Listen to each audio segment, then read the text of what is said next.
माननीय प्रधानमंत्री जी, ये किसान, हमारे किसान, हमारे, जब मैं कहता हूं कांग्रेस के नहीं, आपके, हमारे, सब हिंदुस्तान के 130 करोड़ लोगों के अन्नदाता, हमारे, इनके बगैर हम कुछ भी नहीं। जो कुछ भी आज हम हैं, इंसान को जिंदा रहने के लिए 3 वक्त की रोटी और 2 वक्त की रोटी तो कम से कम होनी चाहिए। ये रोटी आज न सिर्फ हमें 130 करोड़ लोगों को देते हैं, बल्कि दुनिया के देशों में जहां हम अनाज बेचते हैं सरकार के द्वारा और प्राइवेट तौर पे भी, ये उनके भी अन्नदाता। इनसे क्या लड़ाई लड़नी? हमें लड़ाई लड़ने के लिए और बहुत फ्रंट है।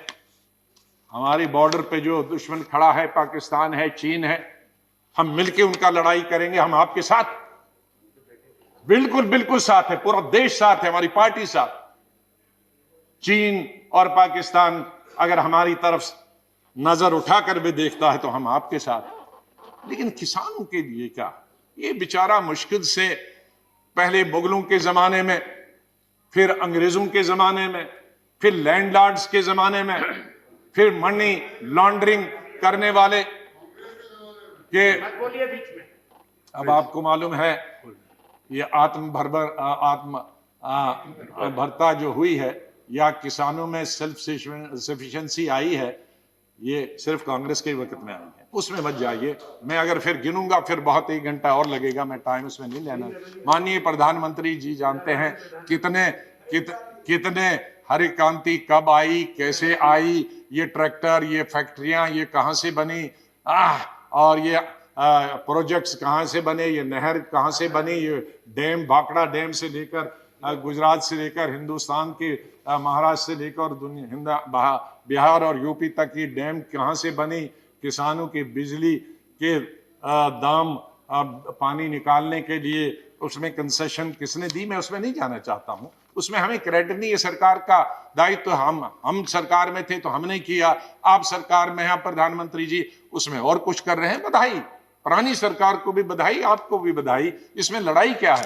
ये जो हम अनाज बढ़ाने का प्रयास करते हैं तो ये तो अपने लिए करते हैं, अपने देश के लिए करते हैं, किसी पर हम एहसान नहीं रखते, तो उसमें विवाद में नहीं जाना। तो मैं माननीय प्रधानमंत्री जी से 2-3 निवेदन करूंगा।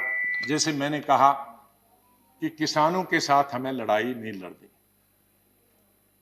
अंग्रेज जब ये तमाम चीजें मैंने दिया कि अल्टीमेटली अंग्रेजों ने विड्रॉ किया, तो हम क्यों नहीं कर सकते? हमारे भाई हैं, हमारे एक हैं। तो अगर सेलेक्ट कमेटी उस वक्त जाता, अगर स्टैंडिंग कमेटी ये जाता, तो शायद वो वक्त नहीं आता। तो मेरी सरकार से ये विनती है कि आप इन तीनों बिल को वापस ले लें। कुछ लोग गुम हो गए हैं, उनके बारे में माननीय प्रधानमंत्री जी से मैं निवेदन करूंगा कि कोई कमेटी बनाएं जो उनकी छानबीन करे, कहां गए हैं 26 जनवरी को। या मैं 26 जनवरी का उल्लेख किए बगैर नहीं रह सकता हूं। हम जितनी भी निंदा और जितनी भी निंदा की जा सकती है, हम और हमारी पार्टी उसकी निंदा करती है, पूरी विपक्ष निंदा करता कि जो भी लाल किले पे हुआ वो बिल्कुल नहीं होना चाहिए। वो लोकतंत्र के खिलाफ है, डेमोक्रेसी के खिलाफ है, लॉ एंड ऑर्डर की दुष्टि से भी खिलाफ। जहां प्रधानमंत्री देश को, दुनिया को संबोधित करते हैं और वहां हमारे नेशनल फ्लैग के साथ बेइज्जती की जाए, इंसल्ट की जाए, उसे बर्दाश्त नहीं किया जा सकता। ऐसे लोग जो उसमें इन्वॉल्व थे, उनको कड़ी से कड़ी सजा दी जानी चाहिए। लेकिन मैं साथ में यह भी कहना चाहता हूं कि जो निर्दोष जो किसान लीडर्स निर्दोष, उनके खिलाफ, उनको इंप्लीकेट करने के, उनको फंसाने की बिल्कुल न कोशिश किया जाए, फिर उस पर दूसरा आंदोलन होगा। इसलिए जो मैं देखता हूं कि आज इतने अरेस्ट हुए, लेकिन उनमें असली जो लोग हैं 2-4 ही दिखते हैं, बाकी लीडरों को पकड़ा जाता। तो मेरी ये निवेदन है। और इसी से जुड़े हुए कुछ हमारे पत्रकारों को और एक मेंबर शशि थरूर जी को भी उनके देशद्रोही के केस बनाए गए हैं। एक इंसान जो फॉरेन मिनिस्टर रहा, फॉरेन मिनिस्टर ऑफ स्टेट रहा, भारत का नेतृत्व विश्व में करता, वो कैसे देशद्रोही हो सकता? ये वो अगर देशद्रोही है तो फिर तो हम सब देशद्रोही, फिर कौन नहीं देशद्रोही? कैसे हम एक मेंबर ऑफ पार्लियामेंट जो लोगों ने लोकसभा में चुन के आता, जो देश का नेतृत्व विदेश में करे, उसको हम देशद्रोही कहेंगे?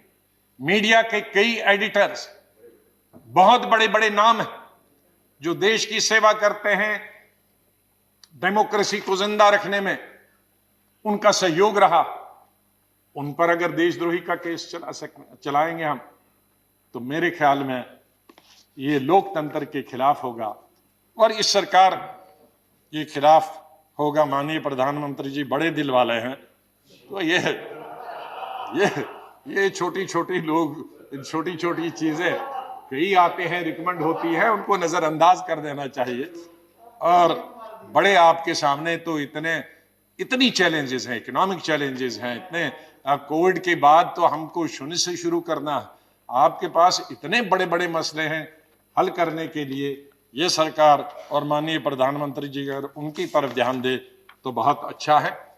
और मुझे पूरा विश्वास है कि सरकार प्रेस्टीज न बनाए इन बिल को वापस लेने के लिए, इन तीनों बिल को वापस ले, और ताकि और अगर माननीय प्रधानमंत्री जी के खुद ऐलान से ये हो जाए तो बहुत बड़ी बात होगी, बहुत बड़ा समाधान निकला। मैं निवेदन करूंगा माननीय प्रधानमंत्री